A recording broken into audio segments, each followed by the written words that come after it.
Welcome back to the channel, guys. I want to thank you for stopping in, watching, checking out this build. I'm glad you guys are liking it. Today is the day we're actually going to get that engine fully mounted in, welded up and in. And remember, in the other video, the last video, I said we were going to utilize those stock engine mounts. So off camera, I went ahead and cleaned them up and got them ready for welding.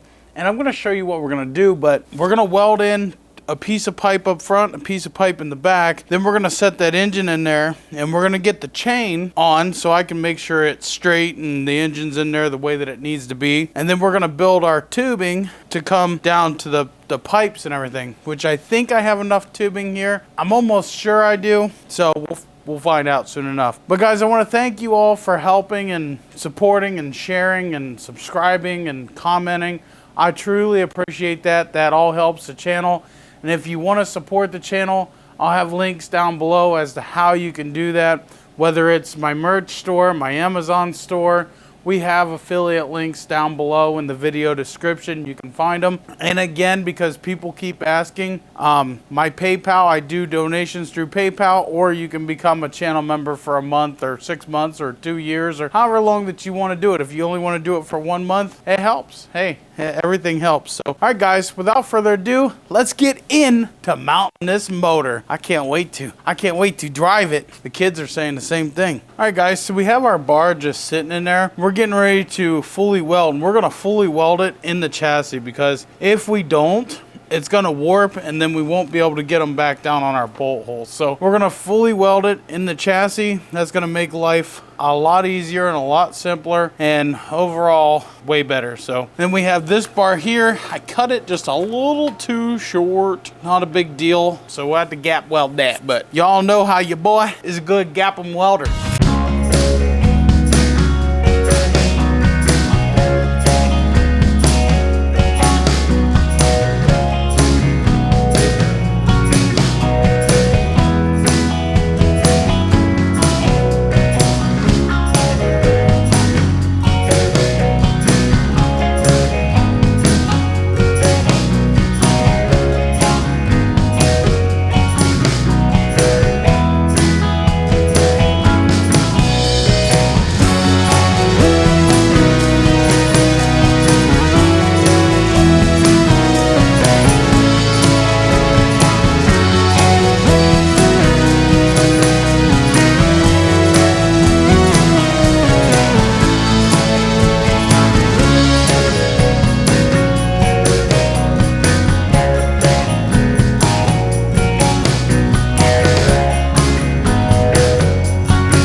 Well, guys, let's go over and show you what I did. I got that fully welded up, that front motor mount. And once we take the engine back out to fully weld everything, because everything's not fully welded, it's 90% but not 100. We're going to trim these, make them look nice. Okay, that one down there, it's hitting the frame. I did that on purpose so it would keep the motor up, and then I could trim that. Moving back here, we got This, well, that's fully welded down there. I just got it welded on the other side. It's fully welded up top on each side of those. And that little brace, I think that's all this is going to need. It's only, well, I'm not going to tell you yet. I'm not going to tell you yet. It's not a high horsepower motor, but I think that bracing right there is all it'll need. If push come to shove, I could build me a bracket that would come and bolt right there to the differential to keep it. But I think it'll be good. And I don't think we'll need a top mount up there. I don't think we will. But if we do, I'll have to like get a tube and kind of come down. She's all mocked up, guys. Next part of the video, I'm gonna have to get some steel, and now we need to start mocking out for the seat. And once we get the seat done, I gotta find some seats. So yeah, I don't have those. I don't have the steel for the seat either. I gotta go buy some, but I'm waiting on my heims to get here because I have to build new tie rod ends. When I get those in, I'll go and get the steel that fits those, and then that same steel will work for the seat area. So, and I should have plenty of steel for the cage, or at least close enough to having plenty.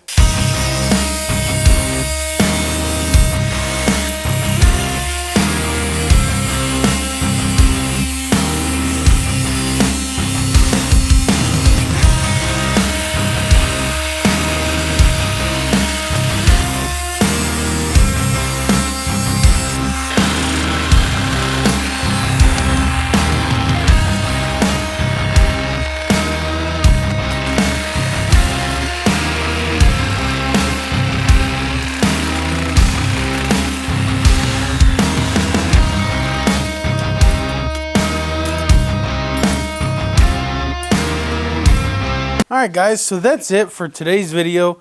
I went ahead and cut these off, and I beat these off because I need more Sawzall blades. I didn't realize I used my last one, and it broke on me, but it did do a lot of cutting on this thing. So today's video, we got the engine pretty much fully mounted up. I just have to pull it all the way off and fully weld that, which if you guys want to see that and like some B-roll, let me know. If not, I'll do it off camera because it's not really much to it. But these, I'll have to clean these up with the grinder and get these smoothed out. I'll have to get these end caps off. I'll probably end up just cutting this pipe right here. It'd probably be easier. And then what I plan on doing is coming off of here and down just like the regular golf cart would. So coming off and down, and then a pipe across. And what we're going to do there is we're going to get two bucket seats. One bucket seat here, one bucket seat here.